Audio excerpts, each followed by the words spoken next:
aproveitar já para abrir em 1 Coríntios 16, 20 e reparar numa das expressões que o apóstolo Paulo ele usa, não só o apóstolo Paulo, mas também Pedro, nas cartas que eles trocavam com as igrejas.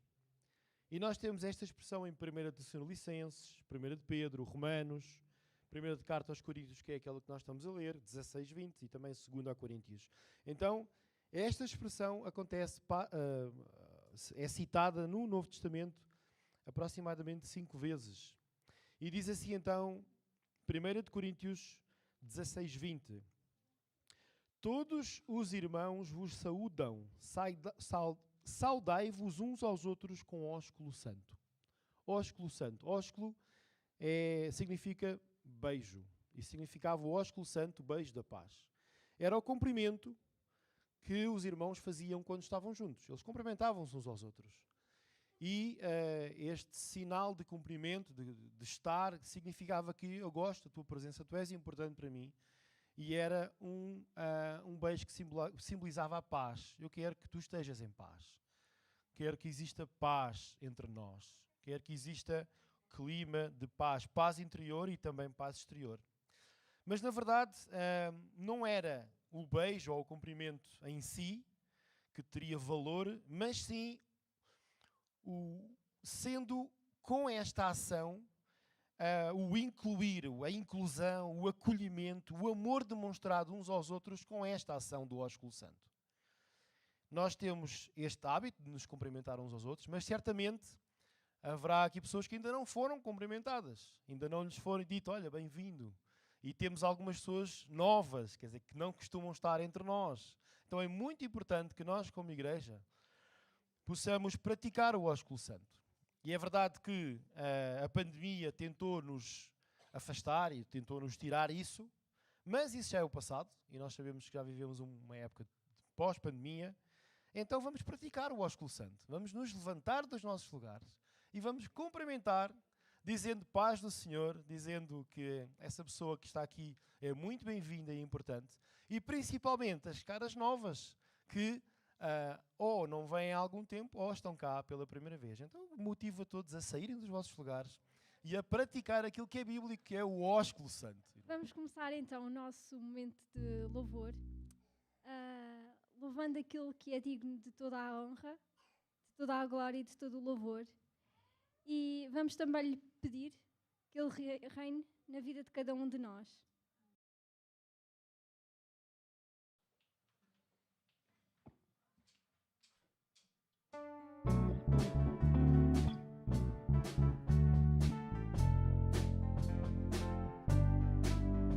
Ao que é digno de receber a glória, ao que é digno de receber louvor, ao que é digno de receber a glória, ao que é digno de receber louvor. Diga assim, Levantemos nossas mãos e adoremos a Jesus, Cordeiro de glória. Exaltemos sua incomparável majestade, ao que vive para sempre, ao grande eu sou, a Jesus. Mais uma vez, ao que é digno de receber a glória, ao que é digno de receber louvor, ao que é digno de receber a glória, ao que é digno de receber louvor. Levantemos nossas mãos e adoremos a Jesus, Cordeiro de glória. Exaltemos sua incomparável majestade, ao que vive para sempre, ao grande eu sou, ao que vive para sempre, ao grande eu sou, ao que vive para sempre, ao grande eu sou, a Jesus. sobre toda a terra, Sobre toda a terra tu és o Rei, sobre as montanhas e o pôr do sol. Meu desejo é uma coisa só,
Salmo 86, de 8 a 10, diz o seguinte: não há nenhum Deus como tu, Senhor. Não há nenhum que possa fazer o que tu fazes. Todos os povos que criaste virão e se curvarão diante de ti. Eles louvarão a tua grandeza, porque tu és poderoso e fazes coisas maravilhosas. Só tu és Deus.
A leitura dessa música.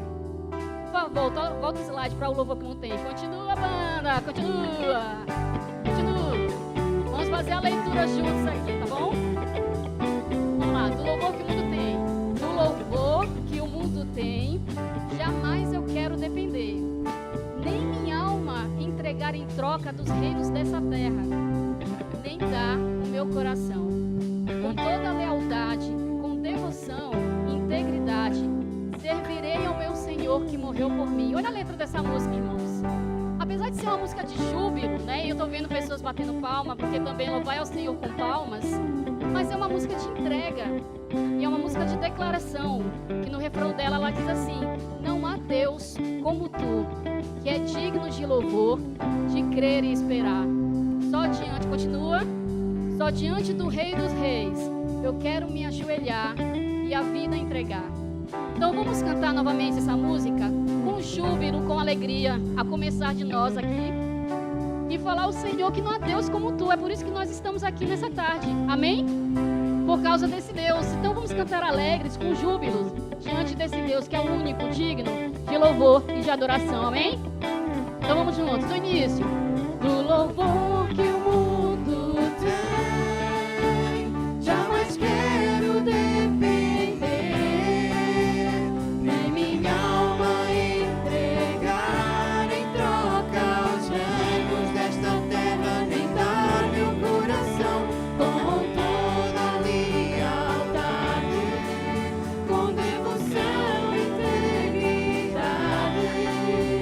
Servirei ao meu Senhor que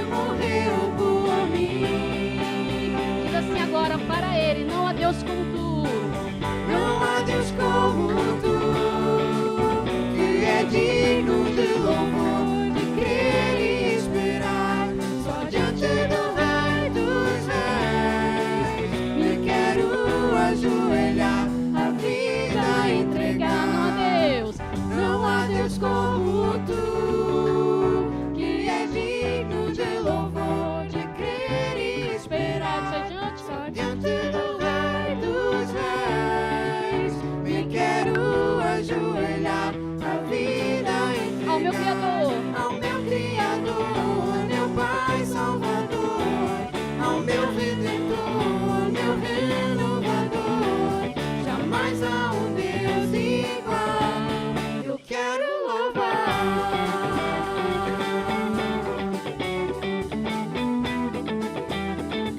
agora, para os instrumentos, suas vozes, não há Deus como tu. Não há Deus como tu, que é digno de louvor, de crer e esperar. Só diante do Rei dos Reis me quero ajoelhar, a vida entregar. Não há Deus como tu, que é digno de louvor, de crer e esperar. Só diante do Rei dos Reis me quero ajoelhar, a vida Ao meu Criador, ao meu Criador, meu Pai Salvador, ao meu Redentor, meu Renovador. Jamais há um Deus igual, eu quero louvar. amém. Jamais nenhum outro, né? Seja esse quem for. E em Oséias, capítulo 6, versículo 3, ele diz assim: conheçamos e prossigamos em conhecer ao Senhor. Como a alva, a sua vinda é certa. E ele descerá sobre nós como a chuva serôdia que rega a terra. E na Bíblia sempre fala sobre dois tipos de chuva, né? Que é a temporã e a serôdia. A temporã é aquela chuva que vem no outono, né? Na Palestina. E é aquela que, quando ela cai para lavrar, né? Para semear a terra. E a serôdia, que é essa comentada por Oséias, ela é a da primavera, que é a chuva que vem para a colheita, né? E entre várias lições que nós podemos trazer nesse texto, o primeiro dois aqui que nós, né, podemos buscar dentro desse texto de Oséias, é que ele está falando sobre a questão da busca, né? Ele fala da fidelidade de Deus, mas da busca constante nós conhecermos a Deus. E a segunda sobre arrependimento. E o arrependimento, ele vem quando nós conhecemos a Deus e ele nos mostra a nossa situação humana, né, da nossa vida. E aqui ele fala, conheçamos então e prossigamos a conhecer ao Senhor, porque chegará o tempo que ele virá, né, como essa chuva e nos colherá. Uma profecia também, já que nós acreditamos que o Senhor voltará e nos colherá para ele de volta, amém? E esta música, ela diz sobre isso, né? Ela fala, Senhor, o Senhor, eu quero mais te conhecer, é uma oração, né? Eu quero mais te conhecer, eu quero mais te entender e a tua face contemplar, e mais do que tudo, obedecer a sua voz. Então, como uma oração, em forma de oração, vamos estar louvando o Senhor através dessa música.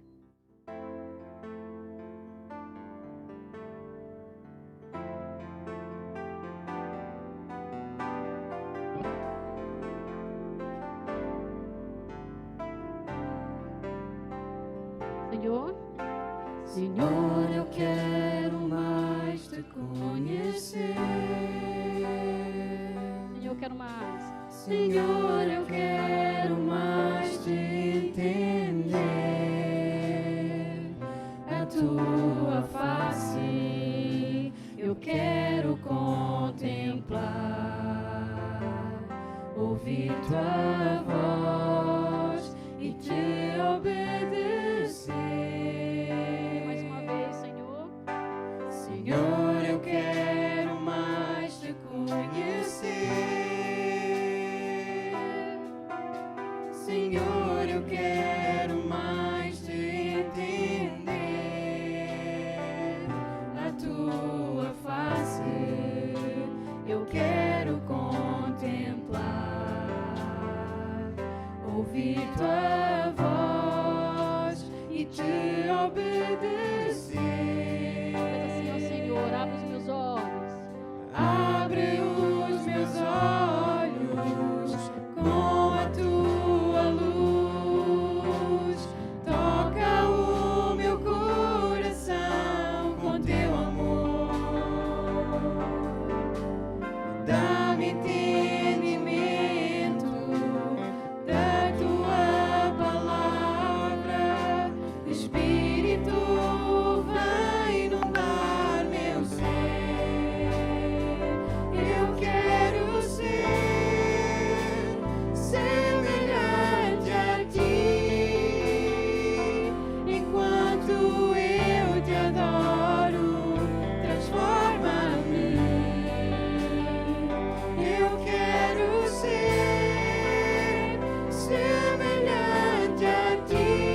através da tua palavra, em nome de Jesus. Do que aquilo que eu acho. Então, Pai, muda o meu pensar, muda o meu agir, de acordo com aquilo que Tu queres para a minha vida. Em Teu nome. Amém. Nós vamos continuar a nossa jornada pelo estudo do livro de Lucas, Evangelho de Lucas. Declarações fortes nós fizemos, irmãos, esta tarde, ao cantar. Que realmente tudo aquilo que nós cantamos, tudo aquilo que foi dirigido pelo louvor, que possa ser realidade na nossa vida. Nós vamos entrar hoje no capítulo 10 de Lucas. Terminámos a semana passada o capítulo 9 e, como sabem, estamos a estudá-lo de uma forma expositiva, de uma ponta à outra, tentando compreender aquilo que Deus tem para nós por meio do Evangelho de Lucas. Vamos abrir então em Lucas 10 e vamos estudar os primeiros 24 versículos do capítulo 10 do livro de Lucas. A versão que eu vou ler é a Bíblia para Todos, é uma versão um pouco mais português contemporâneo, mas não há problema se usarem outra tradução, só às vezes tentar perceber que existem palavras diferentes, mas o significado é igual. Então começa assim Lucas 10, versículo 1. Depois disto, o Senhor escolheu 72 outros discípulos e mandou-os adiante dele, 2 a 2, a todas as povoações e lugares aonde ele havia de ir. E disse-lhes: há uma colheita abundante, mas os trabalhadores são poucos. Peçam ao dono da seara que mande mais trabalhadores para fazer a colheita. Vão, mas reparem que vos mando como cordeiros para o meio dos lobos. Não levem bolsa, nem saco, nem sandálias, e não parem a cumprimentar ninguém pelo caminho. Em qualquer casa onde entrarem, digam primeiro: haja paz nesta casa. Se lá houver pessoas de paz, a saudação ficará com elas. Se não houver, ficará convosco. Não andem de casa em casa, fiquem numa só casa e comam e bebam do que vos oferecerem, pois todo trabalhador merece o seu salário. Quando chegarem a uma povoação que vos receba, comam do que vos servirem. Curem todos os doentes que lá houver e digam ao povo: o reino de Deus está a chegar. Mas em qualquer povoação onde entrarem e não vos quiserem receber, vão pelas ruas e digam: até o pó desta povoação, que se nos pegou aos pés, nós sacudimos como protesto. Mas fiquem a saber que está a chegar o reino de Deus. Jesus disse ainda: afirmo-vos que no dia do juízo, os habitantes da cidade de Sodoma serão tratados com menos dureza do que essa gente. Ai de ti, Corazim, ai de ti, Betsaida. Se os milagres que em ti se fizeram tivessem sido feitos nas cidades de Tiro e Sidom, há muito tempo que os seus habitantes se teriam arrependido dos seus pecados, vestindo-se de luto e com cinza na cabeça. Portanto, no dia do juízo, os habitantes de Tiro e Sidom serão tratados com menos dureza. E tu, Cafarnaum, querias elevar-te até ao céu? Serás rebaixada até ao inferno. E continuou dirigindo-se aos discípulos: quem vos escutar é a mim que escuta. Quem vos rejeitar, rejeita-me também a mim. E quem me rejeitar, rejeitará aquele que me enviou. Os 72 discípulos voltaram muito contentes e diziam: Senhor, até os espíritos maus nos obedecem quando lhes falamos em teu nome. Jesus respondeu-lhes: eu vi a Satanás a cair do céu como um raio. Escutem, eu dei-vos poder para pisarem cobras e escorpiões e vencerem a força do inimigo, sem que vos aconteça mal. Mas não se alegrem só porque os espíritos maus vos obedecem. Alegrem-se antes por terem os vossos nomes escritos no céu.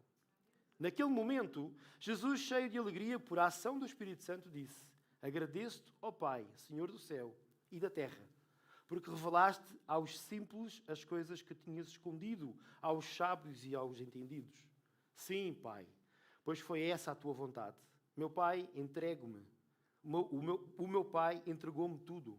Ninguém sabe quem é o Filho senão o Pai, e ninguém sabe quem é o Pai senão o Filho, e aqueles a quem o Filho quiser revelar. Virou-se de novo para os discípulos e disse-lhes em particular: que felicidade a vossa por verem as coisas que veem.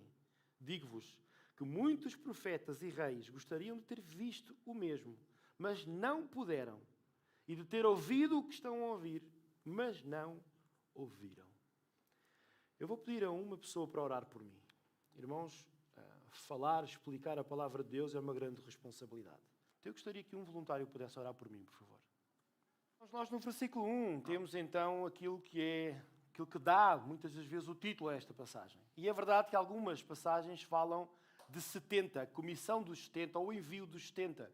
Mas há outras traduções que falam em 72. Então, não há aqui também um grande problema em perceber se foi 70, se foram 72 pessoas. Sabemos é que muitos discípulos, e o facto de Jesus ter pelo menos 60 discípulos, faz com que nós possamos perceber que a fama de Jesus estava cada vez mais a aumentar. Já não eram apenas aqueles 12 que ele escolheu, mas outros vinham acrescentando aquilo que eram os seguidores de Cristo. E Jesus, ele envia estes 70 ou 72, depende das traduções, envia-os para ir adiante dele, preparando o caminho que ele ia até Jerusalém, passando por várias cidades. E é interessante ver aqui que nós conseguimos ter logo algumas ideias, alguns princípios que nós podemos tirar para aquilo que é o nosso trabalho de igreja local, o nosso trabalho de missões, de evangelização. E é interessante ver que Jesus os manda pelo menos 2 a 2. Eles vão em duplas, não vão sozinhos. O trabalho em igreja local, trabalho em missões, evangelização, seja ele que método for, seja ele que forma for, é muito importante que seja feito em equipa e não individual. Nós sabemos que o Cristiano Ronaldo, que agora está realmente numa modo baixo, né? Sabemos, mas ele não chegaria aonde chegou ou não faria aquilo que fez se ele não tivesse uma equipa. É muito importante nós termos uma equipa. Por isso é que nós acreditamos que, por exemplo, em termos de colégio pastoral, nós acreditamos em equipas. Não acreditamos que um pastor só consiga fazer o trabalho todo. Por isso é que nós estamos a lutar para nós podermos ter equipa pastoral, não só de 2, mas de outros homens que Deus levante, 3, 4, para sermos uma equipa pastoral aqui na igreja. Trabalho pastoral, trabalho de evangelização, trabalho de missões, é importante haver equipa. E equipa, logo 2 é uma equipa. 2 são uma equipa. Um sozinho, faz equipa com ele próprio.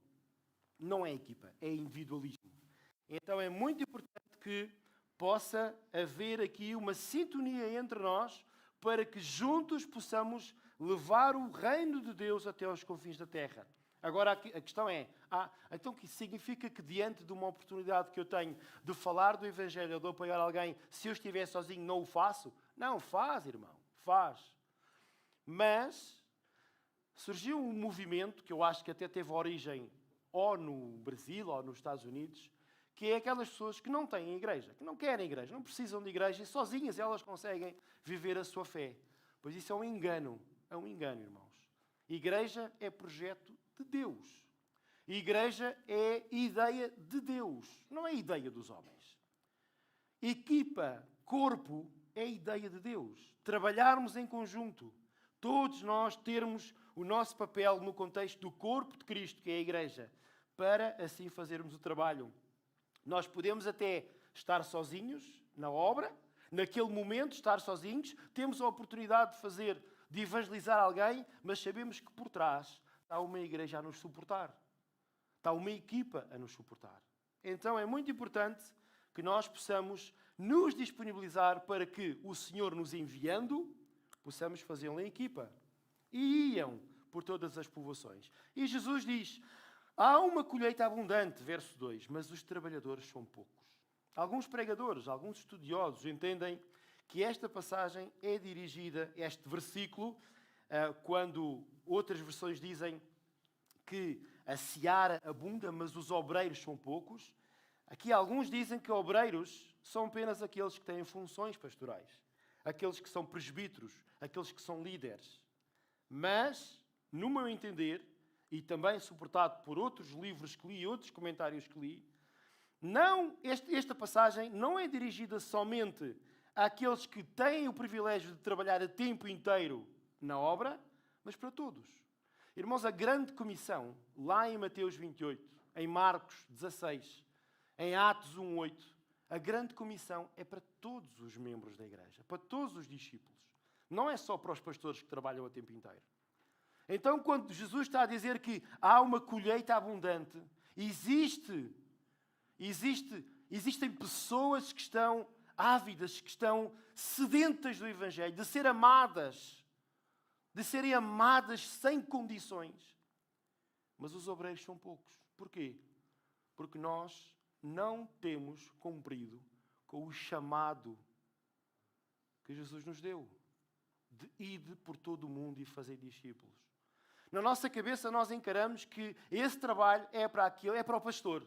Não, o pastor é que é pago para fazer isso, o pastor é que tem tempo para fazer isso. Irmãos, se nós, no nosso estilo de vida, não temos tempo para evangelizar e para discipular, nós estamos a falhar o propósito que Jesus tem para nós. Tem de ser uma prioridade. E nós podemos fazer isso mesmo estando no trabalho, na escola, em família, no lazer. Porque isso tem que ser tão natural como respirar.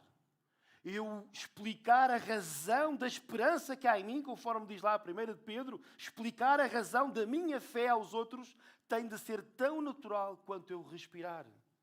Mas, na verdade, os trabalhadores são poucos. Nós não estamos a fazer um bom trabalho naquilo que foi a continuidade dos discípulos no legado de Jesus.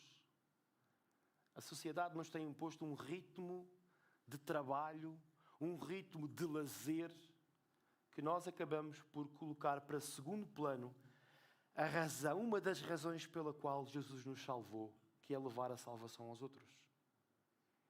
Jamais nós podemos dizer, não tenho tempo para fazer discipulado com alguém, para acompanhar um pequenino na fé.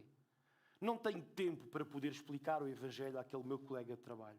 Estamos a falhar redondamente aquilo que é o chamado que Deus tem para nós. Então, esta ordem de falar de Jesus aos outros, esta ordem de acompanhar alguém no seu crescimento espiritual é para todos os crentes. Também para o pastor. Mas é para todos. Todos aqueles que um dia confessaram a Jesus como seu Senhor e Salvador recebem automaticamente este legado, esta missão, esta grande comissão, que é comissionada por Jesus. Jesus nos está a dizer, tens esta missão, tens esta obrigação. Interessante ver, há um livro também que li, eu penso que... Eu leio muitos livros ao mesmo tempo e às vezes é muito difícil identificar onde é que eu li uma certa ideia, mas acho que esta foi Numa Vida com Propósitos, que é um livro que é muito presente no grupo dos homens e nós estamos a fazer os devocionais diários. E lá, eu penso que foi lá que eu li esta ideia, vou partilhar convosco, que é, vamos imaginar que nós, sendo cidadãos portugueses, nós temos uma missão em Espanha. E Espanha está em guerra com Portugal. E a nossa missão é nós chegarmos àquele país e tentar criar um vínculo de paz entre aquilo que é a nossa nação Portugal com Espanha. Nós temos de transparecer, viver de uma forma íntegra em Espanha, que Espanha possa perceber que nós, como representantes de Portugal, não, estamos lá de boas intenções e queremos promover a paz. Só que eles são nossos inimigos. E a Espanha vai fazer tudo para nos derrubar. A questão é que nós vamos para a Espanha e começamos a viver de uma forma tranquila, esquecendo da missão que nós temos. Acabamos por gostar dos costumes espanhóis, acabamos até por casar com uma espanhola. Não é nada a ver com o Henrique. Mas é uma ilustração, não é? E nem pensei, quando pensei nesta ilustração, nem sabia que a Natália ia estar cá. Mas nós estamos em guerra com a Espanha, é uma ilustração. E aí nós começamos a, de uma forma prática, esquecendo que somos portugueses e esquecendo que temos esta missão de fazer a ponte entre Portugal e Espanha promovendo a paz, acabamos por viver como espanhóis e até começamos a falar mal dos portugueses. Começamos de vez em quando a gente lembra-se, É verdade, eu sou português, lá tenho que ir a uma reunião de trabalho lá com Portugal. Mas depois vamos para a Espanha e andamos a fazer a nossa vida normal. Hablando espanhol. Irmãos, nós, como filhos de Deus, a nossa pátria não é o mundo. Nós somos estrangeiros nesta terra. Nós somos peregrinos. Nós estamos de passagem. E nós estamos em guerra com este mundo. Porquê? Porque aquilo que são os valores, os ideais de Jesus, entram em conflito com aquilo que são os ideais e os valores deste mundo. Nós estamos numa batalha. Só que por vezes parece que nós nos esquecemos que estamos numa batalha. E acabamos por criar uma relação com o mundo mais de tranquilidade e de conforto. E esquecemos que estamos em guerra. E acabamos por ter comportamentos que não dignificam a nossa pátria. Acabamos por esquecer aquilo que era a nossa missão. A nossa missão de estar na terra para promover a paz entre Deus e os homens. A missão que temos de levar o Evangelho, de levar o Evangelho de Jesus Cristo a todos aqueles que, estando no mundo, ainda não o conhecem. Então, irmãos, nós temos que mudar o chip. Nós não pertencemos a esta terra. Nós somos cidadãos do reino. É verdade, temos de trabalhar, claro. Temos de cumprir com todas as responsabilidades, porque temos direitos e deveres nesta terra. Mas não esqueçamos a missão que nós temos, que é, dando glória a Deus Pai, levar o nome de Jesus, o Evangelho de Jesus, até que todos conheçam. Então, é interessante ver que Jesus depois pede, Jesus no enfiamento do verso 2 diz: peçam ao dono da seara que mande mais trabalhadores fazer a colheita. Nós devemos estar constantemente em espírito de oração pela obra. Porque é verdade, a obra é do Senhor. E o Senhor da obra, qualquer ação que Ele possa ter, é muito mais poderosa do que qualquer ação que nós possamos ter. Como igreja, como indivíduos, como equipa. Deus é que tem a capacidade de convencer o pecador. Nós, a nossa função é sermos amáveis, cordiais e, por meio dos nossos relacionamentos, chamarmos a atenção para a pessoa de Jesus. A obra, a grandiosidade da obra é sempre maior do que a capacidade do obreiro. Nós percebemos que não temos essa capacidade, muitas das vezes, de comunicar de uma forma correta o Evangelho. E existem cursos, existem formas de nós podermos aprender a comunicar o Evangelho, métodos. Por exemplo, relembro o evangelismo explosivo, que estamos prestes, mais tarde ou mais cedo, nos próximos meses, nós vamos arrancar com o curso de evangelismo explosivo aqui na igreja. O evangelismo explosivo é um método que nos ensina, que nos capacita a podermos estar mais preparados para falar do Evangelho. Mas nós sabemos da nossa incapacidade. Nós sabemos que muitas vezes não temos a coragem, não temos a ousadia que devíamos ter. Não temos esta capacidade que Deus nos dá. Mas nós podemos confiar que o trabalho depende de Deus. Porque é o Espírito Santo que atua. É o Espírito Santo, conforme diz a palavra de Deus, quem convence do juízo e do pecado. Que nós não possamos estragar o trabalho que Deus está a fazer. Por meio dos nossos relacionamentos estragados também. Muitas das vezes andamos... Relacionamento não é aquilo que define o nosso relacionamento, que deveria ser o amor, não é aquilo que define. E não se torna atrativo. Os outros olham e dizem: não quero viver como vocês vivem. Não quero. Nós devemos fazer a nossa parte, que é viver em paz uns com os outros, em unidade, estando prontos como ferramentas para sermos usados por Deus, para que Deus faça a obra, porque Ele é o Senhor da obra. É Ele que faz a obra andar. Depois no verso 3 diz: vão, mas reparem que vos mando como cordeiros para o meio dos lobos. Irmãos, nós como enviados a esta nação estrangeira, Nós temos de perceber, conforme nos diz 2 Timóteo 3,12, se quiserem acompanhar, irmãos. 2 Timóteo 3,12. Paulo diz logo a Timóteo: Timóteo, convence desta verdade. Esta verdade que está aqui escrita em 2 Timóteo 3,12. Diz assim: ora, todos quantos querem viver piedosamente em Cristo Jesus serão abençoados. É isso que diz lá? O que é que diz lá? Diz o quê? Perseguidos. Irmãos, não há margem para engano. Paulo está a dizer: todos aqueles que querem viver de uma forma séria, de uma forma de coração, de uma forma em que é realmente isso que querem fazer, todos aqueles que querem viver de uma forma séria a sua fé em Jesus, serão perseguidos. Nós temos muitas igrejas por aí, muitas ideologias que nos dizem quase o contrário. Não, se tu quiseres viver uma vida piedosa em Jesus, tu vais ser abençoado com tudo o que esta terra tem para te dar de melhor. Tu vais ter muito sucesso, vais ter muitas riquezas. É isto que diz aqui? Não é isto que diz aqui. Diz que aqueles que querem viver uma vida cristã a sério vão ser perseguidos. Somos como aquilo que Lucas diz, como cordeiros no meio dos lobos. Jesus diz por meio. Lucas transcreve aquilo que Jesus diz. Irmãos, o chamado de Jesus não é para os cobardes.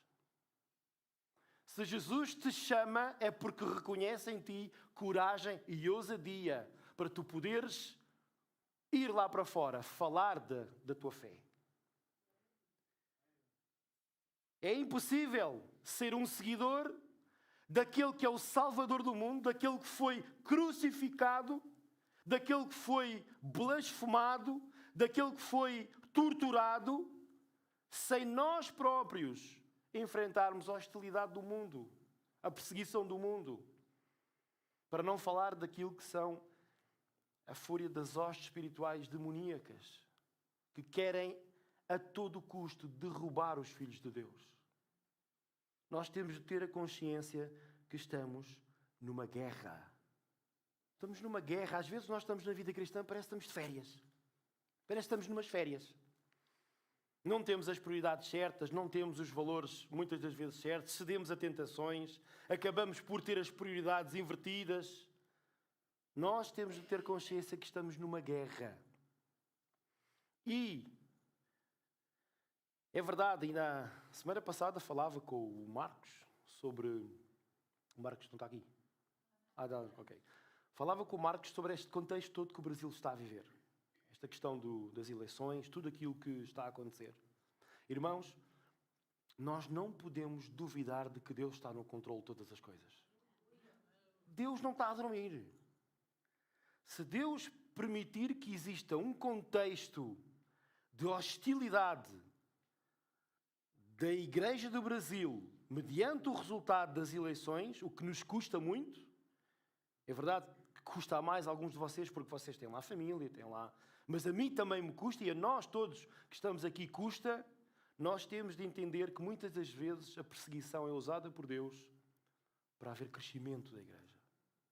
Para haver uma espécie de uma peneira, de uma poda, em que depois disso, os meus amigos, e aí haverá crescimento sustentável. E aí sim, eu acredito que a Igreja no Brasil pode mudar o mundo.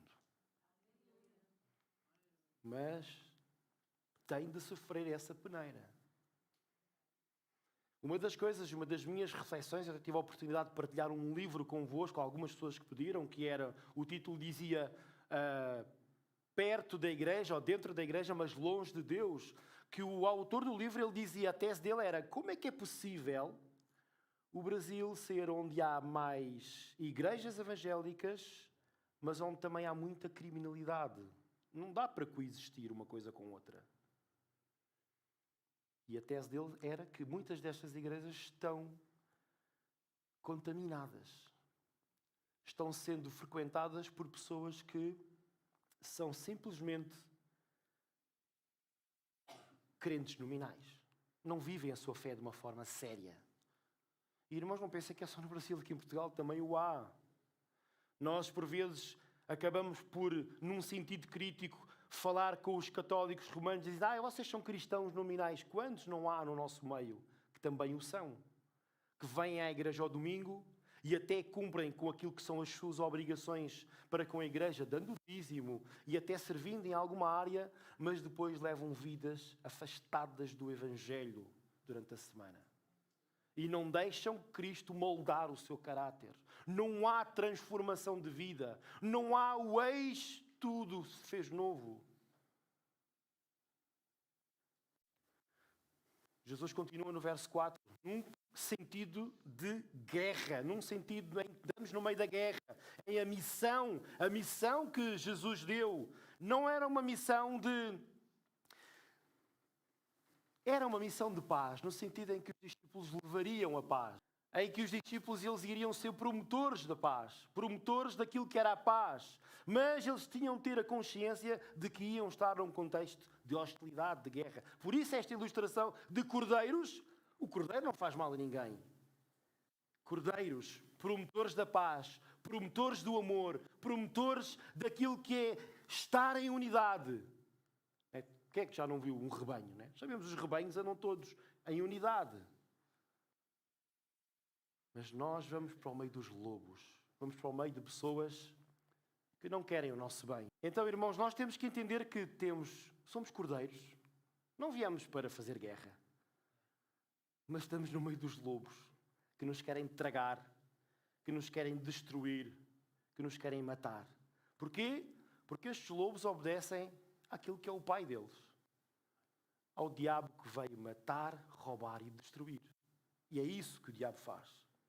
Então, neste contexto de guerra, o verso 4, Jesus diz: não levem bolsa, nem saco, nem sandálias, não parem a cumprimentar ninguém pelo caminho. Irmãos, nós como obreiros, como seguidores, como promotores daquilo que é o Evangelho, não devemos nos ocupar prioritariamente com aquilo que é provisão, sabendo que Deus supre todas as coisas. Sabendo que aquilo que diz lá no Evangelho de Mateus 6:33, se buscares em primeiro lugar o reino de Deus, todas as outras coisas vos serão acrescentadas. E todas as outras coisas, nós temos que ir ao contexto da passagem. Lá fala dos lírios do campo, que não fiam, não tecem, mas vestem-se melhor do que Salomão. Fala também dos pássaros que não plantam, mas Deus os alimenta. Então nós temos de ter a plena convicção de que se colocarmos Deus como prioridade na nossa vida, Deus vai nos sustentar. O problema é que às vezes na nossa mente o sustento não chega. Nós ficamos interessados em ter aquilo que a sociedade nos diz que é um padrão de materialismo. E acabamos por ficar distraídos com esse padrão de materialismo. E a nossa vida começa a ser guiada por esse padrão de materialismo. Quando Deus diz: olha, tu estás a trabalhar tanto, tu estás a fugir completamente daquilo que é a minha missão para ti, porque queres acumular coisas que não têm valor nenhum para o meu reino. Eu dou-te aquilo que é necessário para viver. Mas aquilo que é só o necessário para viver coloca-me no meio da sociedade como alguém que não tem valor, que não tem, às vezes, aquela posição social que nós gostamos de ter. Irmãos, possamos buscar a posição social do reino e não deste mundo. Há pouco, no início do culto, estávamos a nos cumprimentar uns aos outros e aqui parece que Jesus diz: não parem para cumprimentar ninguém pelo caminho. Então, parece que é uma contradição. Não, irmãos. Aquilo que Jesus está a dizer é que não parem porque a obra tem que ser urgente. Não significa que nós devemos ser insensíveis ou antissociais. Significa que a obra é tão urgente que não há tempo a perder. E alguns estudiosos, estudando aquilo que era o meio judaico, sabem que estas paragens para se cumprimentar levavam muito tempo, acabavam por demorar muito tempo, e isso fazia com que depois não houvesse o foco naquilo que era a missão do discípulo. A obra do rei exige que não se perca tempo. Eu tenho que começar a correr, ainda tenho tanta coisa para dizer. Mas pode ser que eu pare a meio e faça o resto para a semana. Mas vamos ver. Porque é tão rico, irmão. Nós, quando começamos a estudar a palavra de Deus, é algo fantástico. Verso 5 diz: em qualquer casa onde entrarem, digam primeiro: haja paz nesta casa. Se lá houver pessoas de paz, a saudação ficará com elas. Se não houver, ficará convosco. Não andem de casa em casa e fiquem numa só casa e comam e bebam do que vos oferecerem, pois todo trabalhador merece o seu salário. Quando chegarem a uma povoação que vos receba, comam do que vos servirem. Irmãos, nós vamos numa missão de paz, como eu disse, com uma mensagem de paz da parte daquele que é o príncipe da paz. O Evangelho promove a glória de Deus. Promove a glória de Deus no céu e tem como produto também paz na terra entre os homens. Nós sabemos que o Evangelho é algo que promove a paz entre nós. Não a guerra, mas a paz. Se alguma guerra acontece, é porque nós sabemos que estamos num contexto do mundo e das hostes espirituais demoníacas. Mas nós temos de ter este desejo de que entre nós possa haver paz. Porque nós somos representantes de paz. Não significa que não exista conflitos. E eu estou a tirar uma disciplina às sextas-feiras à noite, que é a gestão de conflitos. E uma das coisas que nós temos estado a falar lá nessa disciplina, no Seminário Teológico Batista, o professor dizia que é impossível nós vivermos sem conflitos. Conflitos existem. A questão é como é que nós fazemos a resolução desses conflitos.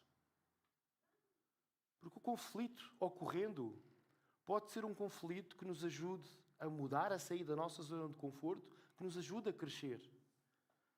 A questão é como é que eu vou reagir a esse conflito? Como é que eu vou resolucionar esse conflito? É muito importante que aqui a paz do Senhor entre. Que na gestão dos nossos conflitos nós sejamos promotores de paz e não de guerra. Imaginem num exército, se alguém não fosse o promotor de paz dentro do seu exército, quase que nem era necessário o inimigo fazer nada, porque aquela pessoa ia fazer o trabalho do inimigo. Começava a tirar tiros aos seus colegas. Né? E às vezes nós fazemos isso com a nossa língua.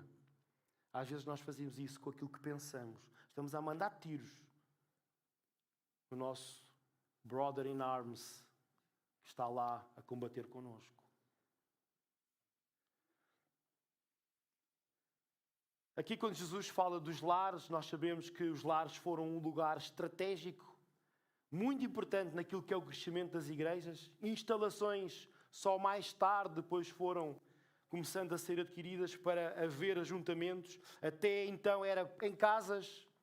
Nós vemos a igreja primitiva a reunir-se em casas. E ainda hoje nós temos métodos como células, grupos familiares, ou outras reuniões que acontecem em lares e vemos que é realmente fundamental, é fulcral, é central a nível estratégico aquilo que é abrir o nosso lar, abrir a porta da nossa casa para que outros possam estar e conhecer o Evangelho.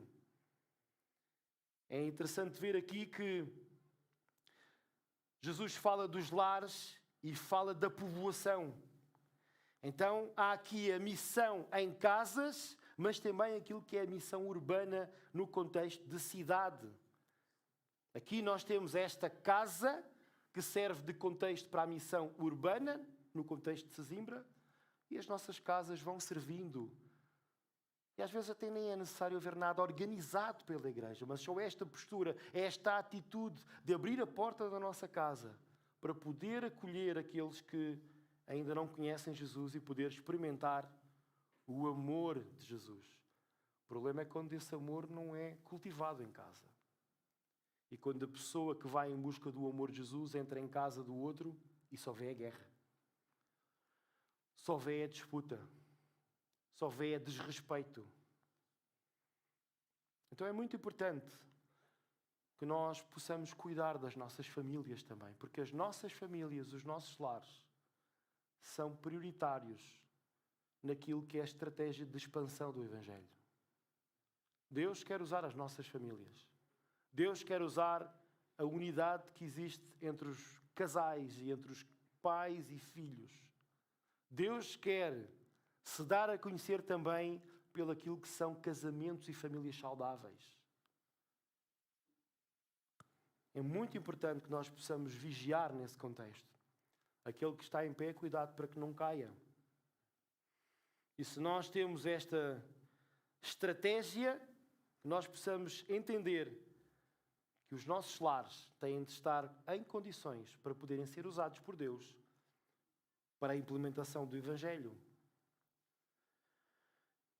Depois, quando fala da questão do salário do obreiro, que é interessante, os obreiros, quando eu falo obreiros, falo de todos os discípulos, aqueles que estão na obra, e todos nós temos uma responsabilidade na obra, como eu tenho vindo a sustentar, no cumprimento desta missão de paz, não devem buscar o conforto desta terra, nem a ostentação, nem demonstrar a ostentação desta terra.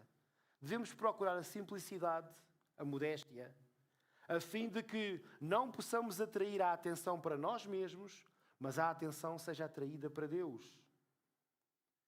Nós não podemos ter a motivação do lucro.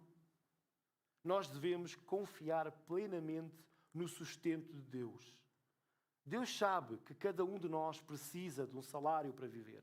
Deus sabe. E Deus é fiel e justo. E Ele, dizendo que o trabalhador merece, o trabalhador é digno do seu salário, Ele vai suprir as nossas necessidades. Nós, como obreiros, como discípulos, como aqueles que transmitem o Evangelho, não podemos falar dos valores das coisas do céu estando apegados às coisas da terra. Nós não podemos dar um sermão a respeito daquilo que são as coisas invisíveis quando a nossa vida prega a importância que nós damos às coisas visíveis. Então eu não posso pregar, irmãos, tragam alimentos para o cabaz social. E depois o pastor não traz. O pastor não contribui. O pastor todos os dias vai almoçar, jantar fora, grandes restaurantes. Nós devemos procurar a simplicidade, a modéstia. Não significa que nós tenhamos de fazer um voto de pobreza. Não é isso que eu estou a dizer. Mas que os outros não possam ficar atraídos pela nossa riqueza em substituição da sua atração por Cristo. Porque, irmãos, é muito fácil nós substituirmos as prioridades.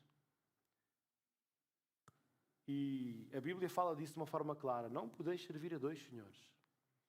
Porque ou vão servir a um e aborrecer o outro. Ou vão aborrecer a um e servir ao outro. Então, irmãos, aqueles que querem de uma forma concreta ser promotores da paz, ser comunicadores do Evangelho, procurem antes aquilo que são as coisas do céu em relação às coisas da terra. Num contexto de guerra, nós não estamos para acumular. Nós temos de usar aquilo que temos para ganhar a guerra. Não para acumular mais coisas em território inimigo. E o contexto que Jesus manda aos discípulos é contexto de guerra. Cordeiros no meio dos lobos. Verso 9 continua: curem todos os doentes que lá houver e digam ao povo: o reino de Deus está a chegar, mas em qualquer povoação onde entrarem e não vos quiserem receber, vão pelas ruas e digam: até o pó desta povoação que se nos pegou aos pés nós sacudimos como protesto. Mas fiquem a saber que está a chegar o reino de Deus. Jesus disse ainda: afirmo-vos que no dia do juízo os habitantes da cidade de Sodoma serão tratados com menos dureza do que esta gente. Ai de ti, Corazim, ai de ti, Betsaida. Se os milagres que em ti se fizeram tivessem sido feitos nas cidades de Tiro e Sidom, há muito tempo que os seus habitantes teriam arrependido dos seus pecados, vestindo-se de luto e com cinza na cabeça. Portanto, no dia do juízo, os habitantes de Tiro e Sidom serão tratados com menos dureza. E tu, Cafarnaum, Querias elevar-te até ao céu, serás rebaixado até o inferno. Irmãos, significa aqui, Jesus está a colocar com exemplos práticos que eram conhecidos daquilo que tinha sido algumas experiências de algumas cidades que teriam rejeitado Jesus, que os discípulos, muitas das vezes, eles não iriam ser aceitos. A mensagem do Evangelho, muitas das vezes, não é aceita. Nós temos de ter a plena convicção e consciência, conhecimento de que nem sempre, eu acho que nós já temos isso, nem sempre quando nós falamos do Evangelho a pessoa se converte automaticamente. Vai haver rejeição. Mas isso não significa que nós tenhamos de viver derrotados. Não é o Evangelho que sai derrotado. Ao contrário, isso vai levar um juízo grande àqueles que rejeitam a mensagem do Evangelho. Quanto maior a oportunidade, maior é a responsabilidade. Quem mais ouviu e viu as maravilhas do reino e as rejeita, mais culpado será no dia do juízo. Ouvir aqueles que falam em nome de Cristo é o mesmo que ouvir o próprio Cristo. Desprezar os representantes de Cristo é o mesmo que desprezar o próprio Cristo. E ao rejeitar os pregadores, ao rejeitar os discípulos, as pessoas não estavam a rejeitar aquilo que era um par de pobres itinerantes, mas estavam sim a rejeitar o próprio Deus. E isso traz consequências. Então não fiquemos com a ideia de derrotismo. Quando alguém não aceita o Senhor, quando depois de nós termos explicado o Evangelho, alguém diz, eu não quero saber disso para nada. É verdade, pode vir em nós um sentimento de tristeza, mas não de derrota. Porque sabemos que a situação mais complicada vai ser para a pessoa que rejeitou. E nós fizemos a nossa parte. É verdade que nós não devemos desistir, nós devemos ser persistentes. Não devemos desistir à primeira, nem à segunda. E se Deus nos está a dar oportunidades para nós podermos falar do Evangelho àquela pessoa que já rejeitou uma e duas vezes, então nós vamos continuar a falar. Mas não é nossa responsabilidade a pessoa dizer não quero. Essa responsabilidade não cai sobre nós. Nós fizemos a nossa parte. E haverão consequências. Sabemos que haverão consequências. Assim como Jesus cita estas cidades, que tantas maravilhas foram feitas em algumas delas e mesmo assim não creram. Agora nós temos também a olhar para a nossa vida. Quantas oportunidades Deus já nos está a dar para nós podermos amadurecer espiritualmente, podermos pôr de lado aquele comportamento pecaminoso que nós continuamos a fazer, continuamos a cair e até já desvalorizamos. Irmãos, cuidado com o desvalorizar do pecado na nossa vida. Nós temos de ter a noção de que desvalorizar o pecado é algo que fere Deus. É como se estivéssemos a desvalorizar aquilo que Cristo fez por nós. Cuidado, irmãos. No verso 16, e continuou dirigindo-se aos discípulos: quem vos escutar é a mim que escuta, quem vos rejeitar, rejeita-me também a mim, e quem me rejeitar, rejeitará aquele que me enviou, falando de Deus Pai. Jesus deixa claro que os discípulos não estavam a fazer a obra em seu nome, nome dos discípulos, mas estavam a fazê-la em nome de Jesus. São enviados por aquele a quem foi dado todo o poder e toda a autoridade no céu e na terra. É esse que os envia. É esse que tem todo o poder e toda a autoridade que os envia. Nós, como pregadores do Evangelho, estamos sob o poder de Jesus, sobre a autoridade de Jesus. Rejeitar aquilo que é o Evangelho, ou aquilo que comunica o Evangelho, é rejeitar aquele que enviou. É rejeitar o próprio Pai, que por amor enviou ao mundo Jesus Cristo para morrer por nós. Por outro lado, receber o obreiro, receber a mensagem, é receber o próprio Jesus. É receber o dono da mensagem. Concluindo esta parte, um autor de um livro, William Barclay, ele sintetiza assim este excerto que vai aqui Lucas 10, do 1 até o 16. E diz assim, em 5 pontos.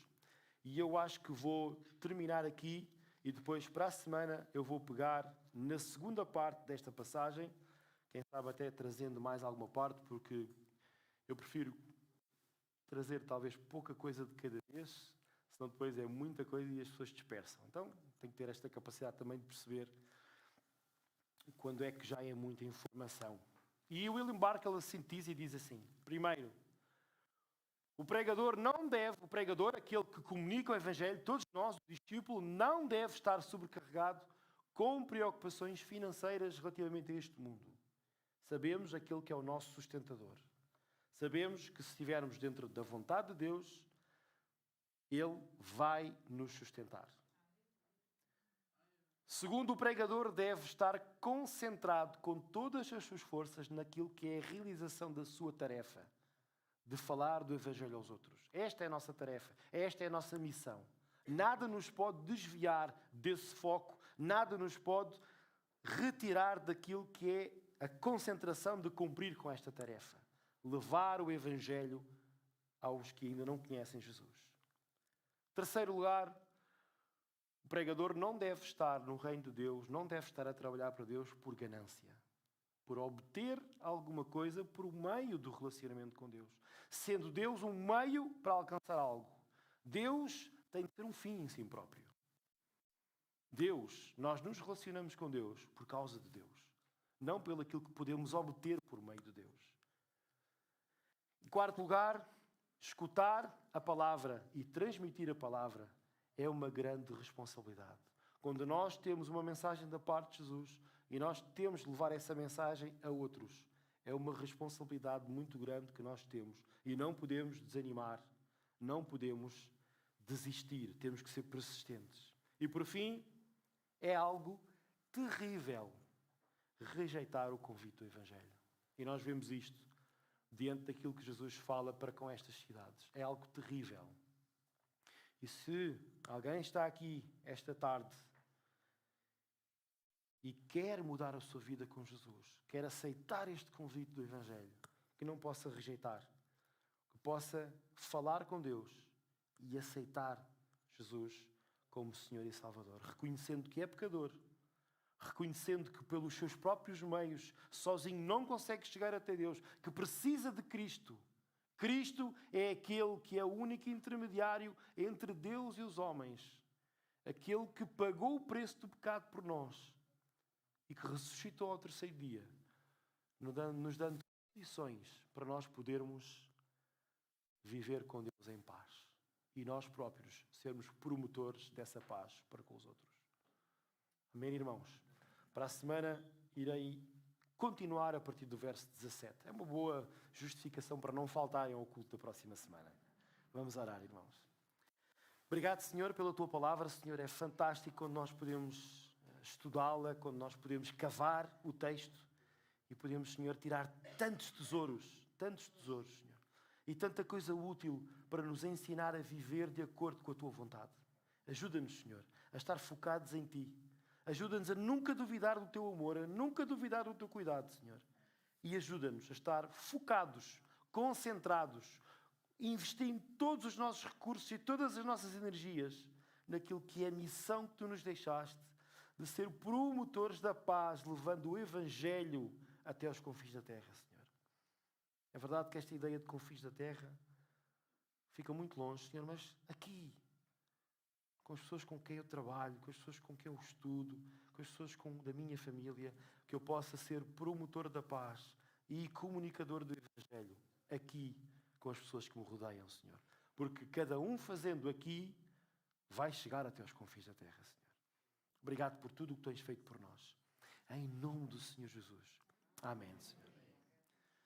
Irmãos, muito obrigado pela vossa atenção. Boa semana, que o Senhor vos possa abençoar grandemente.